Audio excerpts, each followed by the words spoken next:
My course is designed in such ways so that everyone can be benefited from this course. Throughout this course, I use pseudocode as code example, so no matter which programming language you are using.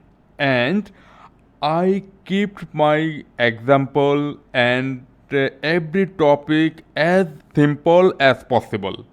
So, if you are an absolute beginner and just start writing code, then this course will guide you to clean your code and do such good practice from the very beginning.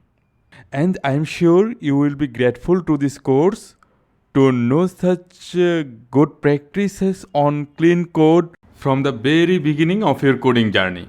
On the other hand, if you are an experienced developer, my course will guide you in fine-tuning your existing code, applying best practices, and identifying any bad practices that you may have unintentionally adopted.